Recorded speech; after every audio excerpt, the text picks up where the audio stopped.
ഹരേ കൃഷ്ണ. ഹരേ ഗുരുവായൂരപ്പ ശരണം. എല്ലാവർക്കും പാർത്ഥസാരഥീയത്തിലേക്ക് സുസ്വാഗതം. ഗുരുവായൂരപ്പൻ്റെ ഒരു മനോഹരമായ കഥ.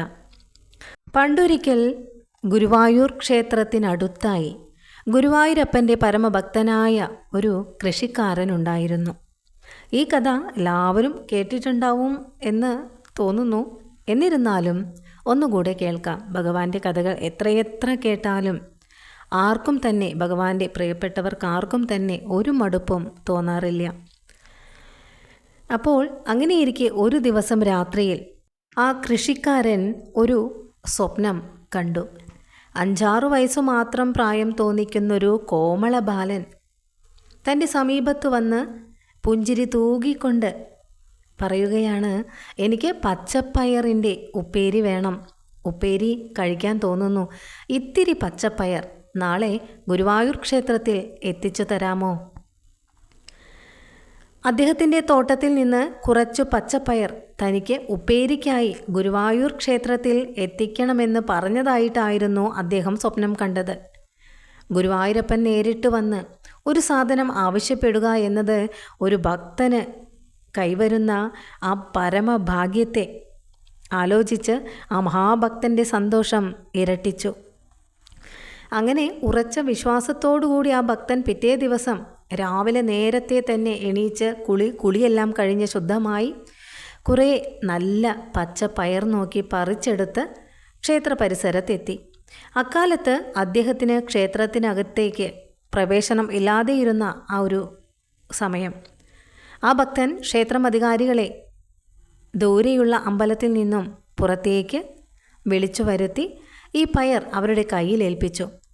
ഉപ്പേരിയുണ്ടാക്കി ഭഗവാന് നിവേദിക്കുവാൻ കൊടുക്കണമെന്ന് അദ്ദേഹം അവരോട് ആവശ്യപ്പെട്ടു. സ്വപ്നത്തിൽ ഭഗവാൻ തന്നോട് പയർ ആവശ്യപ്പെട്ട വിവരം അവരെ ധരിപ്പിക്കുകയും ചെയ്തു. എന്നാൽ അദ്ദേഹം പറഞ്ഞ ആ സ്വപ്ന വൃത്താന്തം അവരാരും തന്നെ അത്ര വിശ്വസിച്ചില്ല. മാത്രമല്ല, ഭഗവാനോടുള്ള ആ ഒരു വഴിപാടാണല്ലോ ഇത് എന്ന് കരുതി അതുകൊണ്ട് ഉപ്പേരിയുണ്ടാക്കി. എന്നാൽ ശ്രദ്ധക്കുറവിനാൽ അത് കരിഞ്ഞുപോയി എന്നാണ് പറയുന്നത്. അതൊന്നും വകവയ്ക്കാതെ ആ കരിഞ്ഞ ഉപ്പേരി ഭഗവാന് നിവേദിച്ചു. അന്നു രാത്രി ഭഗവാൻ വീണ്ടും ആ ഭക്തൻ്റെ, ആ കർഷകൻ്റെ സ്വപ്നത്തിൽ വരികയും അദ്ദേഹത്തോടായി ഇങ്ങനെ പറയുകയും ചെയ്തു, ഇന്ന് കൊണ്ടുവന്ന് കൊടുത്ത ആ പയറു കൊണ്ടുണ്ടാക്കിയ ഉപ്പേരി കരിഞ്ഞുപോയി. അതുകൊണ്ട് നാളെ വീണ്ടും കുറച്ചുകൂടി പയർ കൊണ്ടു കൊടുത്ത് ഉപ്പേരിയുണ്ടാക്കി നിവേദിക്കാൻ പറയാമോ? ഇതായിരുന്നു ആ സ്വപ്നത്തിലെ നിർദ്ദേശം. അങ്ങനെ പിറ്റേ ദിവസം കുറേ പച്ചപ്പയർ പറിച്ചെടുത്ത് ക്ഷേത്രത്തിൽ കൊണ്ടുപോയി അദ്ദേഹം. എന്നിട്ട് അമ്പലത്തിലെ അധികാരികളെ ഏൽപ്പിച്ചു. തലേ ദിവസം ശ്രദ്ധയില്ലാതെ ഉപ്പേരി ഉണ്ടാക്കിയതിനാൽ കരിഞ്ഞു പോയിരുന്നുവല്ലോ. അതുകൊണ്ട് ശ്രദ്ധാപൂർവം ഉപ്പേരിയുണ്ടാക്കി ഭഗവാന് നിവേദിക്കണമെന്നും അപേക്ഷിച്ചു. ഇതു കേട്ട ക്ഷേത്രമധികാരികൾ അത്ഭുതപ്പെട്ടു. തലേ ദിവസം ഉപ്പേരി കരിഞ്ഞു പോയ വിവരം ഇദ്ദേഹം എങ്ങനെയാണ് അറിഞ്ഞത് എന്ന് അവർ ചോദിച്ചു. അപ്പോഴാണ് അദ്ദേഹം തൻ്റെ ആ സ്വപ്നവൃത്താന്തം അവരോട് പറഞ്ഞത്. എല്ലാവരും അത് കേട്ട് അത്ഭുതപ്പെട്ടു പോയി. എല്ലാവരും അദ്ദേഹത്തിൻ്റെ ആ ഭക്തിയെ അംഗീകരിച്ചു.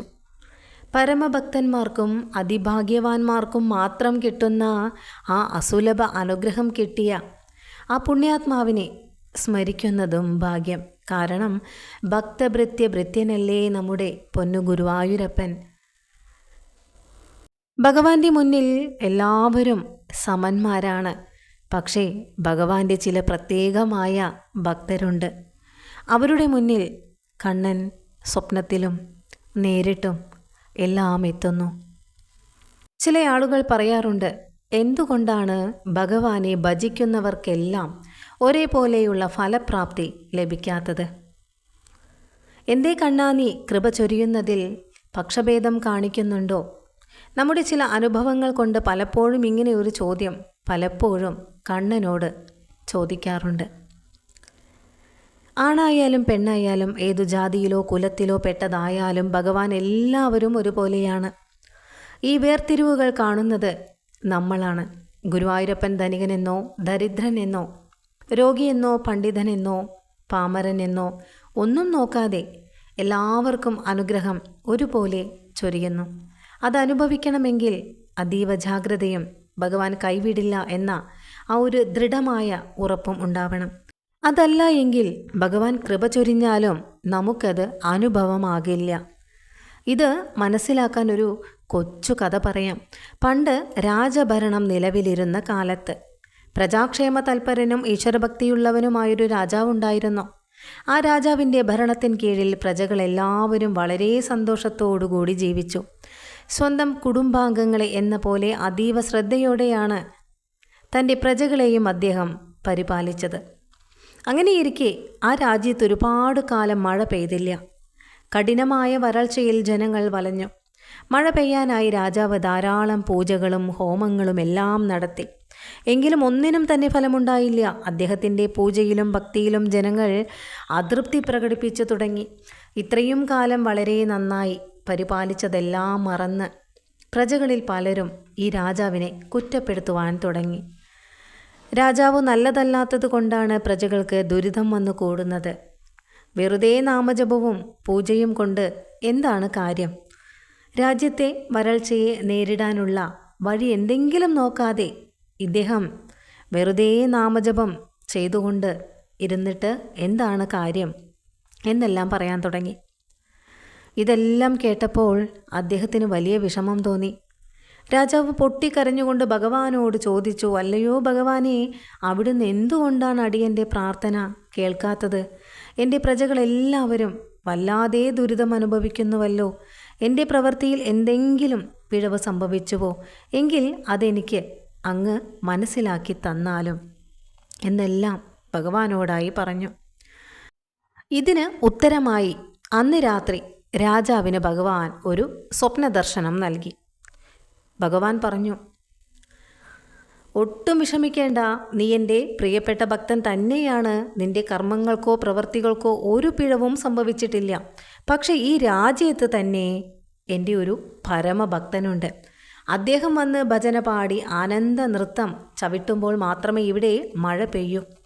അപ്പോൾ ഈ രാജാവ് വളരെ ആകാംക്ഷയോടുകൂടി ഭഗവാനോട് ചോദിച്ചു, അത് ആരാണെന്ന് കൂടി പറയാൻ ദയവുണ്ടാകണം. അപ്പോൾ ഭഗവാൻ പറഞ്ഞു, രാജ്യാതിർത്തിയിലുള്ള കൽമണ്ഡപത്തിൽ അദ്ദേഹം എൻ്റെ ആ ഭക്തൻ ഇരിക്കുന്നുണ്ട്. ഇത് പറഞ്ഞ് ഭഗവാൻ മറഞ്ഞു. ഇത് കേട്ട് രാജാവിന് വളരെ അത്ഭുതമായി. തൻ്റെ രാജ്യത്ത് ഭഗവാന് പ്രിയപ്പെട്ടൊരു ഭക്തനോ, അത് ആരായിരിക്കും? പിറ്റേന്ന് രാവിലെ രാജാവും പരിവാരങ്ങളും അദ്ദേഹത്തെ അന്വേഷിച്ച് ആ കൽമണ്ഡപത്തിൻ്റെ അടുത്തെത്തി. അവിടെ ഇരിക്കുന്ന ആളെ കണ്ടതും എല്ലാവരുടെയും മുഖം മങ്ങി. എന്തുകൊണ്ടെന്നാൽ ഈശ്വര സൃഷ്ടിയിലെ ഒരു വൈചിത്ര്യമായ അദ്ദേഹത്തെ എല്ലാവർക്കും അറിയാം. അദ്ദേഹം സത്യത്തിൽ ഒരു പുരുഷനാണോ എന്ന് ചോദിച്ചാൽ അല്ല, എന്നാൽ ഒരു സ്ത്രീയാണോ എന്ന് ചോദിച്ചാൽ അതുമല്ല. എങ്ങനെയോ അദ്ദേഹം ഈ നാട്ടിൽ വന്നുപെട്ടു. ജലധി എന്ന് സ്വയം വിശേഷിപ്പിക്കുന്ന അദ്ദേഹം ഒറ്റയ്ക്ക് അലഞ്ഞു തിരിഞ്ഞ് ജീവിച്ചു പോന്നിരുന്നു. രാത്രിയെന്നോ പകലെന്നോ വ്യത്യാസമില്ലാതെ തനിയെ പാടുന്നതും ആടുന്നതും എല്ലാം കാണാം. ആളുകൾ ഇത് കണ്ടാൽ പിറുപിറുക്കുവാൻ തുടങ്ങും. ഭഗവാന്റെ പ്രിയപ്പെട്ട ഭക്തൻ രാത്രി എന്തോ ഒരു സ്വപ്നം കണ്ടു എന്ന് പറഞ്ഞ് ഇങ്ങനെയുണ്ടോ? ആരെല്ലാം എന്തെല്ലാം സ്വപ്നങ്ങൾ കാണുന്നു. ഇതെല്ലാം ഈശ്വരൻ പറയുന്നതാണോ? ഇനി ഭക്തിമൂത്ത് ഈ രാജാവിനും ഭ്രാന്ത് പിടിച്ചോ? അങ്ങനെയെല്ലാം ആ രാജ്യത്തെ പ്രജകൾ പറയാൻ തുടങ്ങി. പക്ഷേ രാജാവിന് അത് ഭഗവാൻ തന്നെ പറഞ്ഞതാണ് എന്ന ഒരു അടിയുറച്ച വിശ്വാസമുണ്ടായിരുന്നു. രാജാവ് ജലധിയോട് അദ്ദേഹത്തോട് തൻ്റെ സ്വപ്നദർശനത്തെക്കുറിച്ച് പറഞ്ഞു. സാധാരണ ആരുടെയും വാക്കുകളെ ശ്രദ്ധിക്കാതെ ജീവിച്ചിരുന്ന ജലധി വളരെ അത്ഭുതത്തോടുകൂടി രാജാവിനെ നോക്കി. എന്നിട്ട് ഉറക്കെ ഉറക്കെ പൊട്ടിച്ചിരിച്ചു. ഞാൻ അത്രയ്ക്കും വലിയ ഭക്തനൊന്നുമല്ല.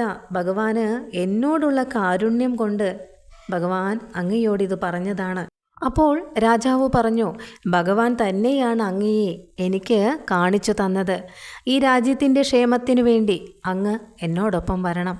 ഭഗവാന്റെ നിയോഗം അങ്ങനെയെങ്കിൽ എനിക്ക് സന്തോഷമേയുള്ളൂ. മാത്രമല്ല, ആ കരുണാമയൻ എന്നോട് ഭജന പാടുവാനാണല്ലോ പറഞ്ഞത്. അതുമാത്രമേ എനിക്ക് ആനന്ദം പകരുന്നതായിട്ടുള്ളൂ. എൻ്റെ ഈ ആനന്ദം ഈ രാജ്യത്തുള്ള ജനതയ്ക്ക് പകർന്നു കൊടുക്കുവാൻ എൻ്റെ സ്വാമി നിശ്ചയിച്ചിരിക്കുന്നു. അതുകൊണ്ട് തന്നെ ഞാൻ തീർച്ചയായും വരാമെന്ന് ജലധി രാജാവിനോടായി പറഞ്ഞു. അങ്ങനെ അടുത്ത ദിവസം രാവിലെ എല്ലാവരും ആ രാജ്യത്തിലെ പ്രധാന മൈതാനത്തിൽ ഒത്തുചേർന്നു. ജലധിയോടൊപ്പം അഖണ്ഡ നാമജപം ചെയ്യണമെന്ന് രാജാവ് പെരുമ്പറ കൊട്ടി രാജ്യം മുഴുവനും അറിയിച്ചിരുന്നു. പക്ഷെ പലരും പരിഹാസത്തോടുകൂടി പറഞ്ഞു, കഷ്ടം, ഈ രാജ്യത്തെ രാജാവല്ലേ, ഈ രാജാവിന് അങ്ങനെ എന്തും ചെയ്യാമോ? ആരുണ്ട് ഇത്തരം അനീതിക്കെതിരെ ചോദ്യം ചെയ്യാൻ? അല്ലേ, രാജാവിൻ്റെ കൽപ്പന ധിക്കരിക്കാൻ വയ്യാത്തതുകൊണ്ട് ആ ജനങ്ങൾ മനസ്സില്ലാ മനസ്സോടെയാണ് നാമജപത്തിന് എത്തിച്ചേർന്നത്. പ്രസന്നമായ മുഖത്തോടെ അവിടെ ജലധിയും വന്നു ചേർന്നു. അപ്പോൾ അദ്ദേഹത്തിൻ്റെ കയ്യിൽ ഒരു കുടയുമുണ്ടായിരുന്നു. അത് കണ്ടപ്പോൾ എല്ലാ മുഖങ്ങളിലും പരിഹാസച്ചിരി പടർന്നു. പരമഭക്തനാണത്രേ, ഇതുകൊണ്ടൊന്നും മഴ പെയ്യാൻ പോകുന്നില്ല. ആർക്കും ആ നാമജപത്തിൽ വിശ്വാസം തോന്നിയില്ല. എന്നാൽ രാജാവ് മാത്രം ജലധിയുടെ ആ ഭക്തിയിലും ഭഗവാന്റെ ആ വാക്കിലും ദൃഢവിശ്വാസമുള്ളവനായിരുന്നു. അതുകൊണ്ട് തന്നെ രാജാവിൻ്റെ കയ്യിലും ഒരു കുടയുണ്ടായിരുന്നു. അങ്ങനെ എല്ലാവരും കൂടി ചേർന്ന് നാമജപം തുടങ്ങി. ജലധിയുടെ ആ ഭജനയിൽ എല്ലാവരും അറിയാതെ തന്നെ മുഴുകിപ്പോവുകയും ചെയ്തു. അങ്ങനെ സമയം നീണ്ടുപോയി. ആ ഭജനയുടെ ആ രസത്തിൽ ജലധി ആനന്ദത്തോടുകൂടി നൃത്തം വയ്ക്കുവാൻ തുടങ്ങി. അപ്പോൾ രാജാവും സ്വയം മറന്ന് ജലധിയുടെ കൂടെ, അദ്ദേഹത്തിൻ്റെ കൂടെ നൃത്തം വയ്ക്കുന്നത് കണ്ട് എല്ലാവരും പരിഹാസത്തോടുകൂടി പരസ്പരം നോക്കി ചിരിച്ചു. അങ്ങനെ ഈ ഭജന അവസാനിക്കാറായി. മഴയുടെ ഒരു ലാഞ്ചന പോലും ഇല്ലാതെ ആകാശം തെളിഞ്ഞിരിക്കുന്നു. ഇതുകൊണ്ടൊന്നും ഒരു മഴ പെയ്യാൻ പോകുന്നില്ല എന്ന് രാജാവ് കേൾക്കെ തന്നെ ഉറക്കെ പരിഹസിച്ചുകൊണ്ട് ജനങ്ങൾ ആ നിമിഷം തന്നെ പിരിഞ്ഞു പോകുവാൻ തുടങ്ങി. എന്നാൽ രാജാവും ജലധിയും ഇതൊന്നും അറിയാതെ കയ്യിലുള്ള തങ്ങളുടെ ആ കുടകൾ നിവർത്തിപ്പിടിച്ച് ഭഗവാനോടുള്ള ആ ഭക്തിയിൽ ലയിച്ച് നൃത്തം വെച്ചുകൊണ്ടേയിരുന്നു. ജനങ്ങളെല്ലാവരും കുറേ അകലേക്ക് നീങ്ങിയതും രാജാവും ജലധിയും നൃത്തം വയ്ക്കുന്ന സ്ഥലത്തു മാത്രമായി അതിശക്തമായ മഴ പെയ്യുവാൻ തുടങ്ങി. ശബ്ദം കേട്ട് തിരിഞ്ഞു നോക്കിയ പ്രജകളെല്ലാം അത്ഭുതപ്പെട്ടു പോയി. അവർക്ക് സ്വന്തം കണ്ണുകളെ പോലും വിശ്വസിക്കാനായില്ല. രാജാവും ജലധിയും കയ്യിലുള്ള തങ്ങളുടെ ആ കുട ഉപേക്ഷിച്ച് ആ കനത്ത മഴയിൽ ആനന്ദ നൃത്തം ചവിട്ടുന്നു. അവരുടെ ചുറ്റും മാത്രമേ ആ മഴ പെയ്യുന്നുള്ളൂ.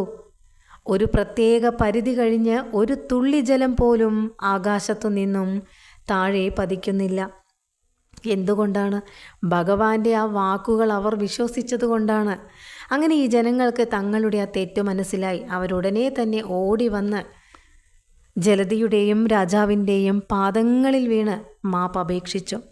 പിന്നീട് ഭഗവാനോട് അവരിങ്ങനെ പ്രാർത്ഥിച്ചു, ഭഗവാനെ കൃഷ്ണ, ഞങ്ങളുടെ ഈ ഒരു തെറ്റ് അങ്ങ് ക്ഷമിക്കണമേ ഭഗവാനെ. ഞങ്ങൾക്കും അങ്ങയുടെ ആ കാരുണ്യവർഷം അനുഭവിക്കാൻ അനുഗ്രഹം തരണമേ ഭഗവാനെ. പെട്ടെന്നാണ് ആകാശത്തിലൊരു അശരീരി കേട്ടത്. എൻ്റെ ഭക്തനെ നിന്ദിക്കുകയും പരിഹസിക്കുകയും ചെയ്തതുകൊണ്ടാണ് നിങ്ങൾക്ക് ഈ ദുരിതമെല്ലാം അനുഭവിക്കേണ്ടി വന്നത്. നിങ്ങളെ സൃഷ്ടിച്ചതുപോലെ തന്നെ ജലധിയെയും ഞാൻ തന്നെയാണ് സൃഷ്ടിച്ചത്. കാലദേശങ്ങൾക്കും കർമ്മഫലങ്ങൾക്കും അനുസരിച്ച് ഓരോ സൃഷ്ടിയും ഉണ്ടാവുന്നു. എൻ്റെ സൃഷ്ടിയിലെ നന്മ തിന്മകൾ വേർതിരിച്ചു കാണാൻ നിങ്ങൾക്ക് എന്തധികാരമാണുള്ളത്? ഇത്രയും കാലം സ്വന്തം മക്കളെന്ന പോലെ നിങ്ങളെ പരിപാലിച്ച് വളരെ നന്നായി രാജ്യം ഭരിച്ചിരുന്ന ഈ രാജാവിനെ ഒരു കഷ്ടകാലം വന്നപ്പോൾ നിങ്ങൾ തള്ളിപ്പറഞ്ഞു. നിങ്ങളുടെ സുഖങ്ങൾക്കും ദുഃഖങ്ങൾക്കും കാരണം ആ രാജാവോ ഈശ്വരനോ അല്ല, നിങ്ങളുടെ തന്നെ കർമ്മഫലങ്ങളാണ് നിങ്ങൾ അനുഭവിക്കേണ്ടി വരുന്നത്. ഇത് കേട്ട് എല്ലാവരും പശ്ചാത്താപ വിവശനാവുകയും ഇതു കണ്ട ജലധി അവരോട് പറയുകയും ചെയ്തു, സാരമില്ല, ആരും ദുഃഖിക്കാതെ ഇരിക്കൂ, ഭഗവാൻ കരുണാമയനാണ്. ഇനിയുള്ള കുറച്ചു സമയമെങ്കിലും നമുക്ക് സന്തോഷപൂർവം ഒരുമിച്ച് നാമം ജപിക്കാം. അദ്ദേഹത്തിൻ്റെ വാക്കുകളിലും ഭഗവാനിലും പൂർണ്ണ വിശ്വാസം അർപ്പിച്ച് എല്ലാവരും ഭക്തിയോടുകൂടി സ്വയം മറന്ന് നാമം ജപിക്കുവാൻ തുടങ്ങിയതും രാജ്യം മുഴുവനും മഴ തിമർത്തു പെയ്യുവാൻ തുടങ്ങി. നമ്മുടെ അവിശ്വാസമാണ് പലപ്പോഴും ഭഗവാൻ തരുന്ന കാരുണ്യത്തെ തട്ടിമാറ്റുന്നത്. അത് മനസ്സിലാക്കാതെ നമുക്ക് അനുഭവിക്കേണ്ടി വരുന്ന ദുഃഖങ്ങൾക്ക് മറ്റുള്ളവരെ പഴിചാരുകയും അതോടൊപ്പം നമ്മുടെ തന്നെ സ്വസ്ഥതയും സമാധാനവുമാണ് നഷ്ടപ്പെട്ടു പോകുന്നത്.